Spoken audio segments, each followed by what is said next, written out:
Doctor Raju व्यास, आप doctor Ravi Godse की बात से कितना सहमत हैं कि लोगों को मास्क से पूछने के से ज्यादा हमें सरकार से वैक्सीन के बारे में पूछना चाहिए?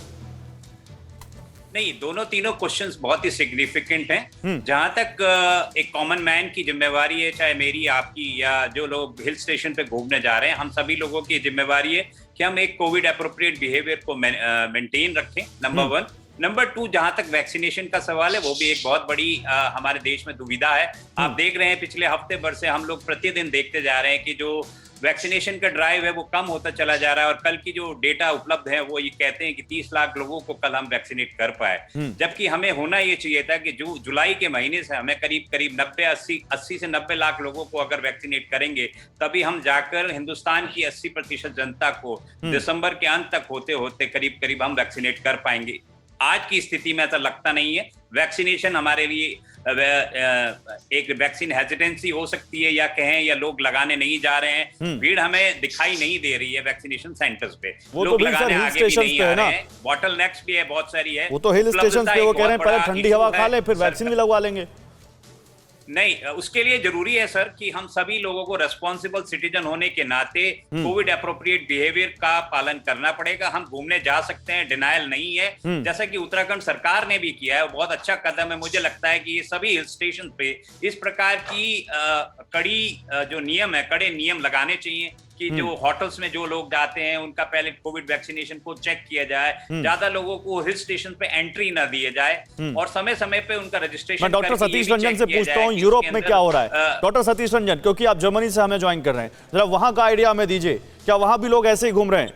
क्या वहां भी ऐसे लोग इररिस्पॉन्सिबल हैं?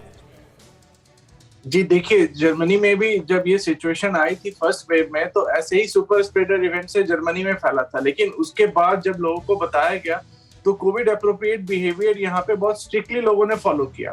और आज अगर सिचुएशन यहाँ पे बहुत इम्प्रूव्ड है तो उसका बहुत बड़ा फैक्टर उसमें है लोगों का कोऑपरेशन और लोगों का कोविड अप्रोप्रिएट बिहेवियर फॉलो करना। यहाँ पे लोग सेल्फ रेगुलेट करते हैं क्राउडिंग को। अगर उनको बोल दिया जाता है कि अगर आपको इस क्राउडेड प्लेस पे या सुपरमार्केट्स में इतने लोगों को नहीं जाना है, तो लोग कभी इंसिस्ट नहीं करेंगे कि वो उससे ज्यादा लोग वहां पे जाए। तो इस तरह का कोविड अप्रोप्रिएट बिहेवियर फॉलो कर। जी आप बोलिए, फॉलो करने बात पूरी कीजिए। हाँ जी, देखिए मैं कह रहा था कि कोविड अप्रोप्रिएट बिहेवियर फॉलो करना बहुत जरूरी है, और साथ साथ आपको ये भी जानना बहुत जरूरी है कि जो अभी वेरिएंट्स है वो अभी हमारे लिए कंसर्न है। देखिए इंडिया में सेकेंड वेव क्यों आया था? क्योंकि ये जो डेल्टा वेरिएंट आया था इसको हम लोगों ने रिकॉग्नाइज नहीं किया। तो हम इसको ऐसा नहीं कह सकते कि वेरिएंट्स हमारे लिए कोई मायने नहीं रखते, आप वैक्सीन ले लीजिए। और देखिए वैक्सीन से ब्रेक थ्रू भी सबसे ज्यादा डेल्टा वेरिएंट का ही हो रहा है। मैं डॉक्टर गोडसे से बुलाना चाहूंगा। डॉक्टर गोडसे कुछ रिएक्ट करना चाह रहे हैं। डॉक्टर गोडसे कुछ रिएक्ट करना चाह रहे हैं। डॉक्टर रंजन, फिर आता हूं। Doctor Godse, your turn. मैं कभी कहाँ चालू करूं पता नहीं चल रहा है। देखो, अगर हम डेल्टा प्लस की बात करते हैं या डेल्टा वेरिएंट की बात करते हैं, तो क्या आप लोगों को कह रहे हैं कि वैक्सीन मत ले लो? क्या आप ट्रीटमेंट बदल रहे हो? क्या आप आरटीपीसीआर टेस्टिंग बदल रहे हो? क्या आप वैक्सीन को तब्दील कर रहे हो? कुछ नहीं कर रहे हो ना। नहीं, तो करना सिर्फ वैक्सीन लेना ही है ना। तो जितना आप ये गैर जिम्मेदार बात करोगे कि ये शायद वैक्सीन म्यूटेशंस के खिलाफ नहीं चलेगी, उतना लोग और डर जाएंगे। फिर आप अचरज में पड़ जाओगे कि लोग क्यों नहीं जा रहे वैक्सीन स्टेशन पे, हिल स्टेशन पे क्यों जा रहे हैं। तो आप ये बात मत करो। अगर डेल्टा प्लस जो कुछ है भी, तो उसके अगेंस्ट वो सीरियस डिसीज से बचा देगी। अभी उत्तराखंड की बात चल रही थी, जर्मनी में बात चल रही थी। ओके, जर्मनी में मास ज्यादा है, पब्लिक कम है, लेकिन इतना सब करने के बावजूद क्या हुआ? वहां पे दूसरी लहर आई ना, काफी तबाही मचा दी।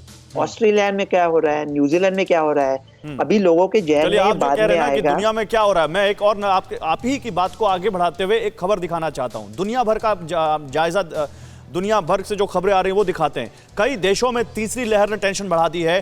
रूस में 3 महीने में 3 गुना केस बढ़ गए हैं। इंडोनेशिया, बांग्लादेश में नए केस बढ़ गए हैं। ब्रिटेन में डेल्टा वेरिएंट के मामले बढ़ गए हैं। ब्रिटेन में भी डेल्टा वेरिएंट ने काफी वहां पर अब कहर बरपाया हुआ है। तो हम दुनिया की बात कर रहे हैं, हम जर्मनी की बात कर रहे हैं, अमेरिका की बात कर रहे हैं। रूस में केसेस बढ़ रहे हैं। इंडोनेशिया और बांग्लादेश जो बिल्कुल पड़ोस का देश है हमारा, वहां पर केसेस बढ़ रहे हैं। लॉकडाउन लगा दिया गया उस वहां पर जून में ही। ब्रिटेन में डेल्टा वेरिएंट के मामले बढ़े हैं। तो दुनिया के कई देशों में अब तीसरी लहर आ चुकी है।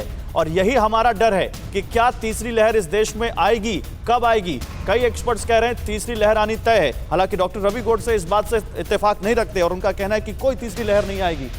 अड़ी सोमवार से शुक्रवार शाम 6 बजे सिर्फ TV9 भारतवर्ष पर।